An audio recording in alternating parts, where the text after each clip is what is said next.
राजनीतिक विज्ञान का बहुत ही महत्वपूर्ण प्रश्न है जो इस बार 2025 में 10वां में ये 100% आने की संभावना है कि 15वीं लोकसभा चुनाव के पूर्व लोकसभा में महिलाओं की भागीदारी थी। आपको दिया है 10%, 35%, 5% और क्या है 50%। तो इसमें जो होगा भाई 10% होगा। कितना परसेंट होगा? 10%। अगला है भारत में कहाँ महिलाओं के लिए आरक्षण की व्यवस्था है। देखिए आपका परीक्षा कितना बार पूछा गया है, इस बार भी आप लोगों के परीक्षा में जरूर आएंगे। तो आप लोग याद रखिएगा, लोकसभा में, विधानसभा में, पंचायती राज व्यवस्था में, मंत्रिमंडल राज्यसभा में। तो आप लोगों को याद होना चाहिए कि भारत में महिलाओं का आरक्षण जो है पंचायती राज व्यवस्था में है। ऑप्शन नंबर सी होगा। बिहार में पंचायती राज संस्थाओं में महिलाओं के लिए कितनी सीट आरक्षण है? पता है बिहार राज्य जो है पंचायती राज संस्थाओं में महिलाओं के लिए कितनी सीट आरक्षित है? तो आप लोग कहिएगा 50, 25, 33। तो कितना होगा आप लोग याद रखिएगा कि इसमें जो है 50% सीट क्या है आरक्षण है। कितना परसेंट सीट आरक्षण है? 50%। अगला है सांप्रदायिक राजनीति किस धारणा पर आधारित है? कहता है सांप्रदायिक जो है राजनीतिक किस धारणा पर आधारित है। तो आप लोग याद रखिएगा इसका जो आंसर होगा दिया हुआ है 4 ऑप्शन, इसमें एक ऑप्शन जो होगा ए नंबर का आएगा, यानी एक धर्म दूसरे धर्म से श्रेष्ठ है, यही है सांप्रदायिकता। अगला 55वां नंबर क्वेश्चन है कि निम्नलिखित व्यक्तियों में कौन लोकतंत्र में रंगभेद के विरुद्ध नहीं थे? मतलब कहने का है इसमें से रंगभेद के विरुद्ध नहीं थे, यानी कि उसका कौन मतलब विरोध नहीं कर रहे थे। मार्टिन लूथर था या महात्मा गांधी था कि ओलंपिक धावक टोम्पो स्मिथ जॉन थे या जेडी गुड्डी थे? ये हमको लगता है आप लोगों को जेडी गुड्डी ही होगा 100%। जब हम लैंगिक विभाजन की बात करते हैं तो हमारा अभिप्राय क्या चीज़ से होता है? स्त्री और पुरुष के बीच जैविक अंतर से, समाज द्वारा स्त्री और पुरुष के बीच दी गई असमान भूमिकाएं से, या बालक और बालिकाओं की संख्या के अनुपात से, या लोकतांत्रिक अवस्थाओं में महिलाओं को मतदान का अधिकार न मिलना। आप इस चारों ऑप्शन में से आप लोग जानते हैं कि ये बी नंबर में होगा, यानी समाज द्वारा स्त्री और पुरुषों में दी गई असमान भूमिकाएं से। अगला नंबर क्वेश्चन है कि भारतीय संविधान के बारे में इनमें से कौन सा कथन सही है? सबसे पहले तो भारतीय संविधान के विषय में 2 बात आप जान लीजिए।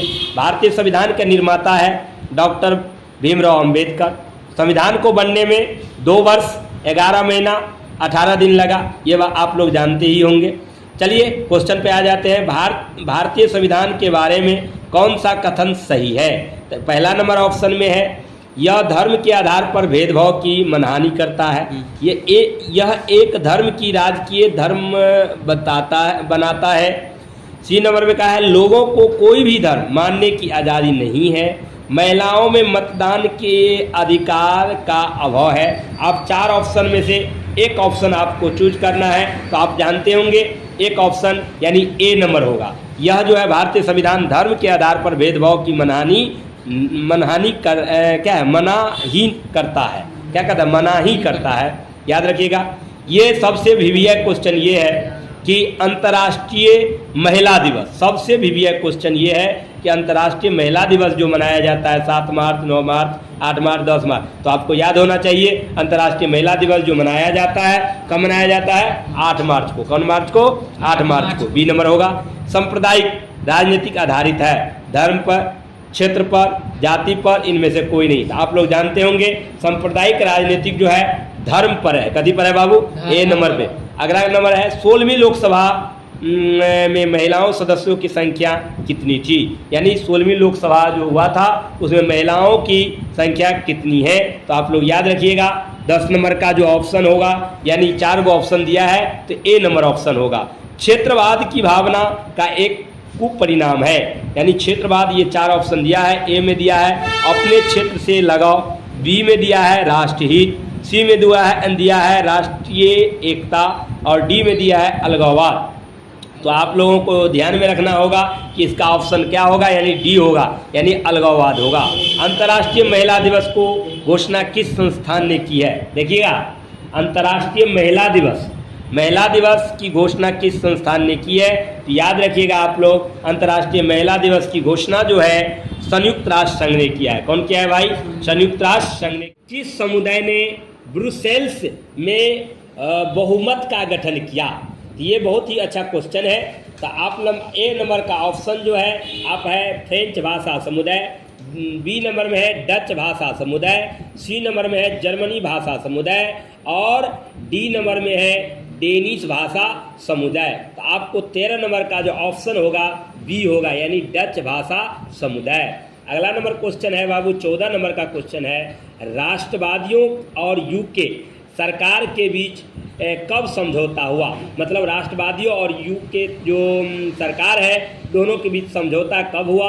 ए नंबर में ऑप्शन है 1992, बी नंबर में ऑप्शन है 1995, सी नंबर में है 1998 और डी नंबर में क्या है भाई? तो डी नंबर में है 1999। तो याद रखिएगा इसका जो ऑप्शन होगा सी होगा, यानी कि 1998।